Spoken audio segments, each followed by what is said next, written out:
Right, this is August 2022. I'm here with my good friend Kay. Kay, we've known each other, what? Few years. A few years. Not giving away my age or anything. I'm not giving you away your while. age. A while. Back in the 2014, 15. When did you start coming to Speaker's Corner? That's a very good question. Regularly, every week with a commitment to Christ would have been, I want to say 2019 or 18. Okay, so before, but we knew each other before that, because I left in 2017. Yeah. And then Bob week took before over from you. Bob came. Yeah. Well, actually, Hutton took over from me. And no, I didn't mean officially. I just meant in terms of having a loudmouth person in the park. Because then when Bob left, they're both loudmouthed. I came. Well, that's true. That's true. But in two different ways. Yeah. So Bob came looking for me the week after I had left. Missed each other. Terrible timing. It wasn't until the next year that I met him, and then I met you as well. We went out and we had coffee together, and I think that's where I suggested to you that you get a YouTube channel, and you did. Yeah. Well, tell us about that.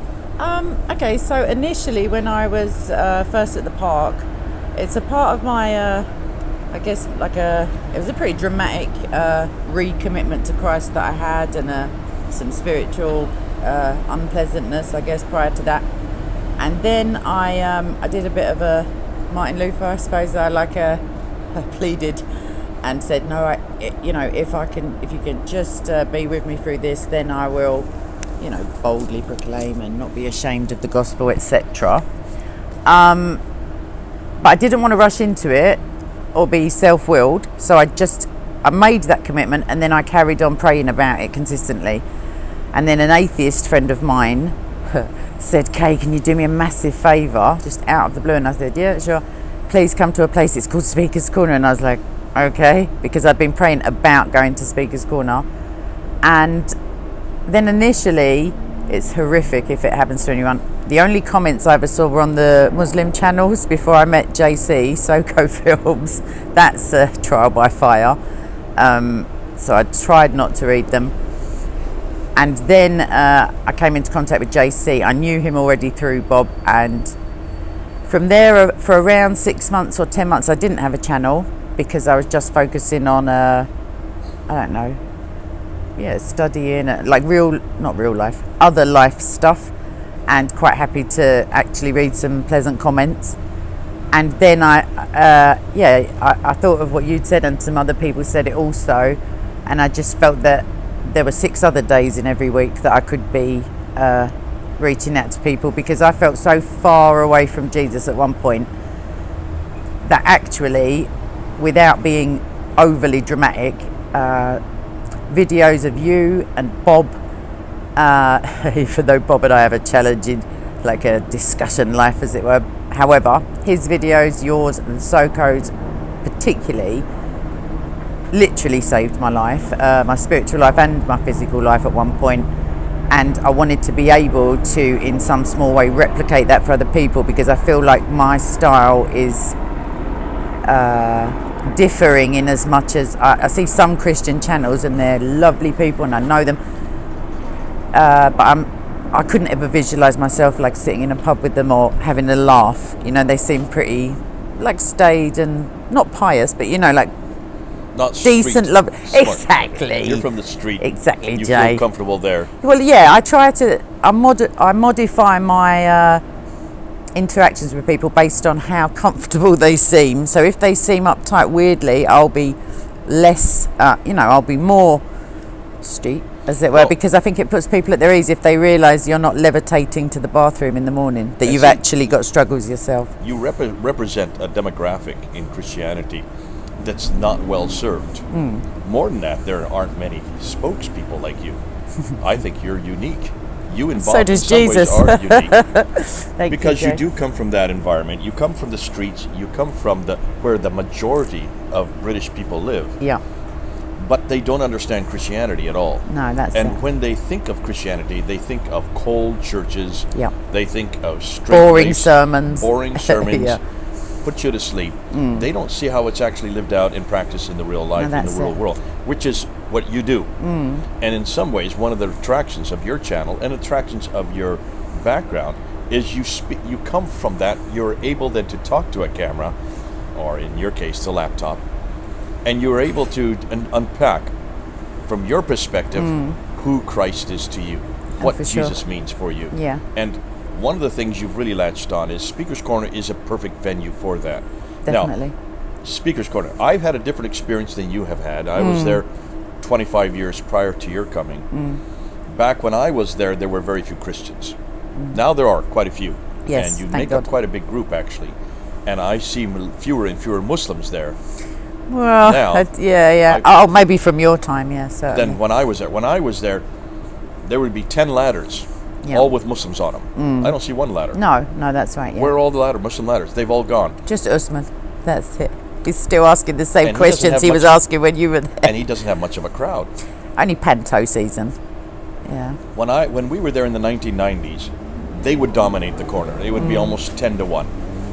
And the one, meaning the few Christians who were stupid enough to stay around. Now, I would suggest that the Muslims are on the retreat. Oh yes, certainly. Certainly they are. Okay, Yeah. explain that to me. Because now you've been there so you've been there, what, Let me 3 hold years? this for you, like in the middle. Sorry, kind. Well, actually, I'm louder, so I'd rather have it on you. No way. I'd never noticed. My You're voice very is a kind. little bit louder than yours. Now, explain it to me. When you first came, you were full of trepidation. I was certain that God wanted me there. Absolutely certain that I felt like He was sending me there. So I had it. It wasn't necessarily trepidation, but it was, I guess, yeah, but not really fear-based. I haven't ever pleased God. I felt spiritually oppressed there. I felt like a darkness and a heaviness often, but I haven't ever felt afraid, even when frightening things are happening. Initially I would be fatigued. I would lose my voice for about 24 hours every Monday, and by around Wednesday I would start to feel all right, and then I'd think, oh my gosh, it's tomorrow, I have to go through this again. It was really draining physically, not spiritually, but there was a lot to unpack and a lot of animosity and I wasn't ready really for that kind of feeling. And then my brother, I love that boy, he said, well, you're praying about it specifically. And I was like, not really. So once I started doing that, as I walk into the park, I pray. And since then, I haven't, experienced any negative ramifications for myself. In terms of Islam on the retreat, what I see is that... Okay, before we get into that, sorry. back up just to one more question on that. Sure. Okay, so you feel a lot of people feel intimidated when they come to the corner. You didn't, except the very first. I thought I was going to be intimidated by the cameras. In my mind, I'd always, prior to that, I have maybe 2 photos from my childhood that in my possession that I couldn't get to the family copies and throw them away. I didn't like cameras. I didn't like having my photo taken, my voice on recording. I know you can't believe it. Well, look at you. Exactly. Here you are right now. As I walked in, that was 8 lifted. minutes today, no problem. God literally lifted it there and then, because I had half a plan to hide behind the camera people and just kind of but that just evaporated, and I found a boldness. I mean, I've always been bold, but it wasn't wholly mine. It was wholly her mine, but it wasn't completely me. If you see, I managed to keep my patience when when I was watching it back, I was thinking, oh my gosh, yeah, okay, it's definitely not me. So yeah, it's been a well, you have the gift experience. of the gab. You're able to kind of take on and flow with whatever is happening, whether it's the situation, whether it's the person, or whether it's the subject. I find that you can pretty much talk about almost any subject now. Yes. And that has done you well over the years. We're talking about 3 or 4 years now that you've been doing that. You're going to continue going back, and you can continue engaging. What are the high points, or what are the maybe the high points too, but some of the high discussions, the best discussions you feel you've had, or that you remember the most? Yes. Okay, so in terms of impact and trying to unentangle people from Islamic like ignorance and belief. I don't mean ignorance in the belief, I mean the ignorance of the true facts of Islam, if you see what I mean. Because I find that the average Muslim on the street, they say, really? It doesn't say that. And I go, like when I am charmingly cornering them or something. But one of the high points in terms of impact was about 2 or 3 years ago, Mohammed Hijab, during a discussion on Surah 65:4, divorcing of girls/women, just said outright, well, of course, yeah, if you just go by the Quran only, it's permissible to sleep with minors. And I was like, in my mind, as he said it, I was like, I couldn't believe he'd said it, but I managed to remain pretty composed. And that, I feel, and then he subsequently admitted it again in not so many words.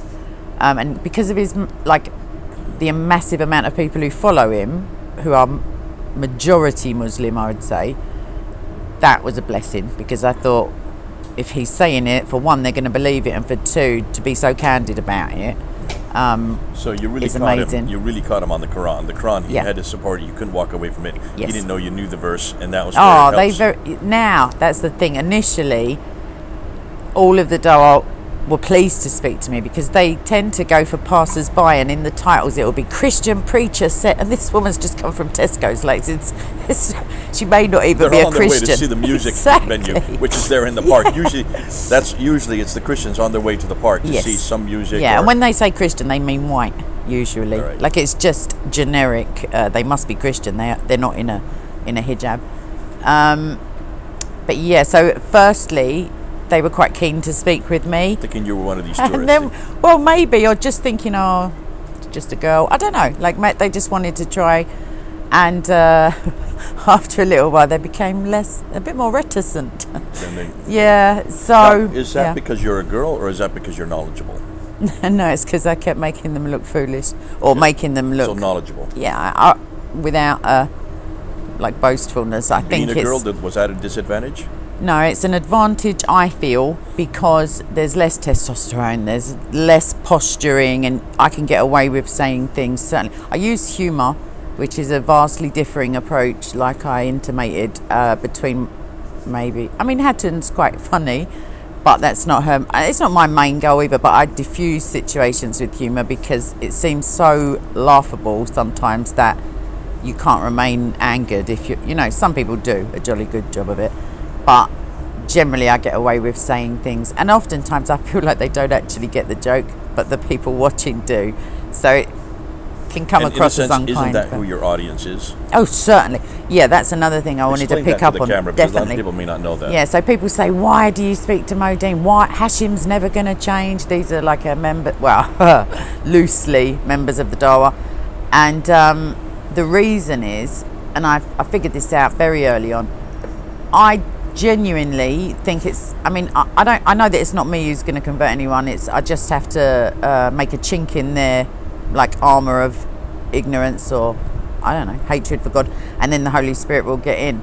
But I know that I would never have had the hundreds of thousands of views that I had via the Dawah channels in places such as Pakistan or Saudi Arabia, or like predominantly majority Muslim countries, without these people. And that's a part of my prayer when I walk in, that that the person who needs to hear what I have to say will eventually watch. And I don't know when it's going to be, but the thing about the internet is it's kind of around forever. So the Christians that I know now, my channel members, my friends and stuff, one of them said to me last night, yeah, I take notes from your stuff. And I was like, you could just ask me. I couldn't believe it. Like, I don't know, it was edifying. But yeah, so I know that the Muslims, or the humans, as I like to call them, who need to hear it will hear it. And sometimes you can hear stuff for years, and it's only when you're teachable, or when your ears are opened, that it's beneficial. So I pray for Hashim. Like, I hope that his knowledge of the Bible isn't condemning him even more because of his, duplicitousness in exegeting it. But it's not for him that I'm debating him. It's for everybody else who's there and can hear me. And that's something that we have picked up from the very beginning. We knew this, and I've been trying to tell anybody that comes to Speaker's Corner, the guy that or the guys, plural, that you're engaging with are not the ones you're trying to convince. Certainly. Remember, they're not going to be convinced. They're there. They're professional. They come every week. Yeah. They're there to try to find a chink in your Yeah. armor to try to come up with some type of one-liner that will shut down the argument. Yeah, it's And then they can disingenuous yell anyway. Allahu Akbar, Exactly. and then they can put it up online and they have conquered. That's all they're there for. And But they it's the and they crowd that are watching. dishonestly edit as not all of them, but oftentimes They those do edit channels. it. Yeah, they. If you come up with a good response, that will be edited Exactly, out. yeah. So really, your audience is the people who are listening, and the more engaging you are, the better the topic, the more theatrical you can be, the more the larger the crowd you're going to get. Yeah. It's just it goes with the territory. Yes. And that's one of you've picked that up because I've seen that with the way you've been able to engage with people and confront them and hold them and not let them walk away, keep them back. Bob is able to do that. He has a louder voice. He can do that just with the strength of his voice. Hatun is able to do that just because, they do walk away from her quite a bit, and her voice. Well, sometimes that's preferable, though, to be fair, than when they hang around. So. And in walking away, you can use that to your advantage. Oh, sure. Yeah. Because her material is so devastating and so damaging, and in some ways she is able to bring things to the table that others are not able to do yet. But this idea of Speaker's Corner has been your craft for 4 years, something you will continue to do. I'm going to bring up this to a conclusion now, and what I want to talk about then in the next episode is what is it the content that you're using that you find is the best or not the best. So let's go ahead, say goodbye now. This is Kay and Jay. As you can see, we're at the British Library, back behind the fellow over here. It's a very unflattering gonna show him in the angle of background. Newton. Bless him. with his compass. Yeah. But you all know British Library. We love British Library. This is where I did a lot of my research. And this is the best place for us to do interviews on a beautiful day here in August 2022. All right. God bless you, Jay. Thank you. Over now. All right. Bye.